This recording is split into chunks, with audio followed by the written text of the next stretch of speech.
My fellow creative spirits. So today I wanted to give you guys a little bit of background on this piece that I am going to be working on.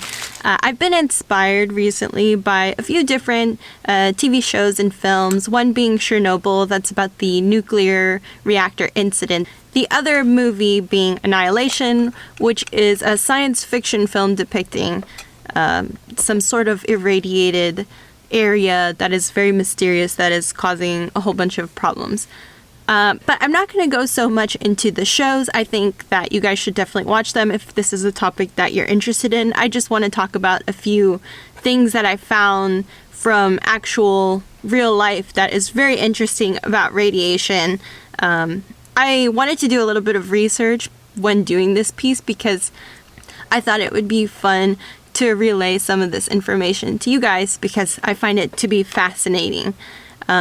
Essentially, what radiation is, it is a form of energy and it has a lot of amazing applications in technology, such as fueling cities and also treating things like cancer. But when it goes wrong, it has the ability to go very, very wrong.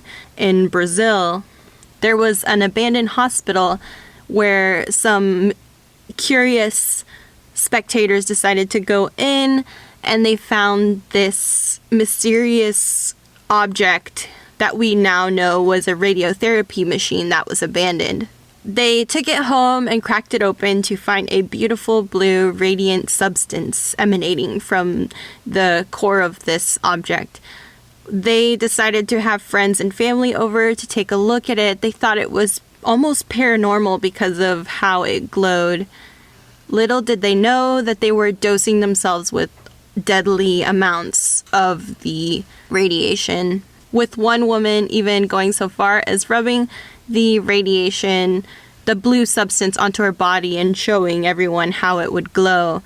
Little did she know that was a fatal dose, and within days they were showing up in hospitals thinking that they ate something bad because of the symptoms that were appearing. When people found out about the device, scientists came in and found out what it was, began testing everyone around, and found that 250 people were contaminated with radiation in this area. In another incident in Japan, there was a nuclear incident at the Tokaimura, and I'm sorry if I butcher this, the Tokaimura facility, a nuclear power plant where newly trained or barely trained workers had unfortunately caused a bright blue flash, which was a fission reaction that created intense gamma and neutron radiation.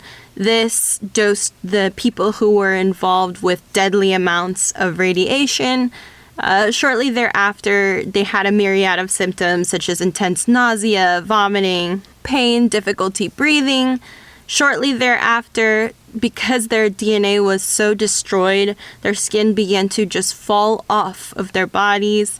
Those radiation burns began to surface, and their body was losing so much fluids every day that they couldn't keep up with it.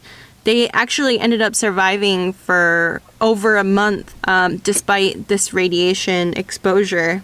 But it just goes to show how scary the substance can be when it goes wrong. So why would we mess with such a finicky type of energy source? Upon research, when it's done right, it is actually amazing. It has revolutionized medicine. For example, because of radiation therapy, prostate cancer that is localized has a 98.85-year survival rate. It also has amazing applications with energy. It is one of the cleanest sources of energy, and it's very efficient at creating energy. But yet we see these different things that are happening, such as the 2011 Fukushima incident, that has had very costly implications. We see more and more people shying away from nuclear energy. And another thing to consider is that nuclear energy has this byproduct that's called nuclear waste, and we are facing an issue with disposing of this nuclear waste. Because of climate change, we are having oceans that are steadily rising, and because of that, they are threatening a lot of the nuclear waste sites, with a large dome that's located in the middle of the ocean constantly being threatened. A lot of these disposal sites are meant to be temporary, and until we find a permanent solution for disposing of them, we face potentially having them leak out and create a myriad of problems for humanity. Actually, interestingly, they have found a spot in Europe that is virtually free of any type of natural disasters, that they are looking to put this nuclear waste deep inside of this area. They have come up with the potential issue of curious future civilizations coming across this mysterious waste site and wanting to open up a Pandora's box, if you will. Scientists have looked to warn these future civilizations by putting a warning in different languages in the hopes that one of these languages will survive long enough that they will be able to be warned of opening and what would happen if they did open this device. Radiation is extremely fascinating, and again, I am not a scientist by any means, but I hope that you guys enjoyed the inspirations behind this piece as much as I enjoyed researching the topic and creating something that is based around this.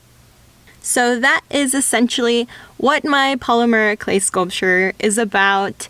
I use Super Sculpey Living Doll for people asking what exactly it is that I use. That's what I use. I'm hoping to do a tutorial in the future where I show you my process and kind of like do a tutorial. This is still fairly new to me, but with my last polymer clay sculpture, I saw a lot of questions about how I do it, so I am having that in the works very soon.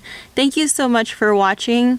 I hope that you enjoyed today's video and that you maybe learned something from it. I actually made a short playlist, which is in the description if you are interested in learning more about radiation, as far as the energy aspect of it and the whole idea of clean energy.